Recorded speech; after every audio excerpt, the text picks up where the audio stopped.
ഒരു കിടന്ന സാധനം എല്ലാം ചാടി വന്നുകൊണ്ടിരിക്കും. അപ്പോൾ അതിനെക്കുറിച്ചൊരു അവയർനെസ് ഉണ്ടെങ്കിൽ അത് കണ്ടുകൊണ്ടിരുന്നാൽ അതിനൊന്നും ചെയ്യാൻ പറ്റില്ല. അതിങ്ങനെ വന്ന് കാണിച്ച് പോകും. അതെല്ലാം അതിൻ്റെ കൂടെ നിന്ന് കൊടുത്താൽ അത് നമ്മളെ കൊണ്ടുപോയി പോകും. അത് ചോയ്സാണ്.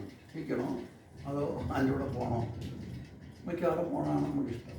നല്ല രസകരമായിട്ടുള്ള സീനൊക്കെ കണ്ടെങ്കിൽ ഒന്ന് പോയാലും വരും. അതിൻ്റെ പുറകെ പോകും. അതിൻ്റെ പുറകെ പോയാൽ അത് നല്ല സന്തോഷം തരും. പിന്നെ ഈ സന്തോഷം മാറുമ്പോൾ വിഷമം വരും. അങ്ങനെയൊക്കെ പോകും. മറ്റേത് ഇത് രണ്ടും അല്ല കണ്ടീഷൻ. ഈ സ്പിരിച്വൽ എക്സ്പീരിയൻസ് എന്ന് പറഞ്ഞാൽ ഇത് രണ്ടുമല്ല. ഇതാണ് മനസ്സിലാക്കി കിട്ടാൻ പ്രയാസം. നമ്മൾ വിചാരിക്കും എന്തോ പ്രഷറിന് വേണ്ടിയാണ് സ്പിരിച്വാലിറ്റി വേണ്ടത്. പ്രഷറൊക്കെ സാധാരണ മൈൻഡിൻ്റെ നോർമൽ കളിയിലുള്ളതാണ്. വലിയ എക്സ്ട്രീം പ്രഷേഴ്സൊക്കെ വരും. മറ്റേതെന്ന് വെച്ചാൽ ചുമ്മാ ഒന്നുമില്ലാതെ ഒരു എംപ്റ്റിനെസ് വരുമ്പോൾ ഈ തലയിൽ എടുത്തുകൊണ്ട് നടക്കുന്ന ഈ വെളുപ്പ് കണ്ട് താഴെ ഇറങ്ങി പോകുമ്പോൾ ഒരു സുഖമുണ്ട്.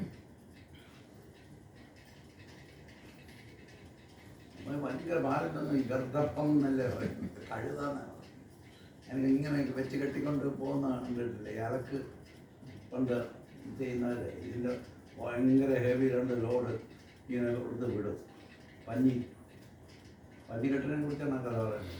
അപ്പോൾ കഴുത ഒരു ദിവസം വിചാരിച്ച് യമനാണ് പറ്റിക്കുന്നത്. കാരണം കുറേ ദിവസമായിട്ട് എന്നെ ജോലി ചെയ്യിപ്പിച്ചോണ്ടിരിക്കുക. ഇങ്ങനെ കെട്ടി എടുത്തെടുത്ത് വയ്യ. ഇന്നൊരു വേല കണ്ടിട്ട് നേരെ വെള്ളത്തിൽ ഇറങ്ങി ഈ വെള്ളം എല്ലാം കൂടെ ഈ സ്പാഞ്ചിൽ കയറി പിടിച്ച് പക്ഷേ ഇവന് കരയ്ക്കാൻ വയ്യാതെ നടക്കാൻ വയ്യാതായി. എൻ്റെ ഓണർക്ക് പരിപാടി കൊടുത്തതാണ്. പക്ഷെ പറ്റിയത് അദ്ദേഹത്തിന്. ഈ കഥ പറയും, കഥാത്തെ കഥ. അപ്പോൾ ആക്ച്വലി ഈ സ്പിരിച്വാലിറ്റി അത്ര ജ്ഞാനകാര്യമൊന്നും അല്ല. പക്ഷെ നമ്മുടെ ടെൻഡൻസി അങ്ങനെയല്ല. നമ്മുടെ ടെൻഡൻസി എന്ന് പറഞ്ഞാൽ ഈ വെള്ളത്തിനകത്ത് നിൽക്കാനാണ് നമ്മുടെ ടെൻഡൻസി. അതുകൊണ്ട് നമ്മൾ അതിനകത്ത് നിൽക്കും.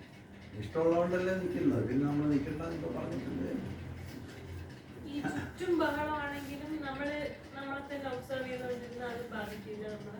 അതാണ് ചെയ്യാനുള്ളത്. സമാധാനമാണെങ്കിൽ അത് ചെയ്യണം. സമാധാനമാണെങ്കിൽ അത് ചെയ്യണ്ട. ഈ ചെയ്തുകൊണ്ടിരിക്കുന്ന സാധനം ചെയ്തുകൊണ്ട് സമാധാനം ഉണ്ടാവും നിങ്ങൾ വിചാരിക്കേണ്ട. അതുണ്ടാകത്തില്ല. അത് ഉറപ്പാണ്. അതുണ്ടാകത്തില്ല. സന്തോഷം ഉണ്ടാവും, അതുപോലെ ദുഃഖമുണ്ടാവും. അതിനെ പേടിക്കേണ്ട കാര്യമില്ല. സന്തോഷം ദുഃഖമൊക്കെ ഉണ്ടാകട്ടെ. അതൊക്കെ അനുഭവിച്ചിട്ടുണ്ടെങ്കിൽ എപ്പോൾ ഓരോ ദിവസം കഴിയുമ്പോൾ നമുക്ക് തോന്നി ഈ തൊഴിൽ പരിപാടി എത്രയോ കാലം കൊണ്ട് ഞാൻ ചെയ്തുകൊണ്ടിരിക്കുന്നത് ഇതിരുന്നാണ്.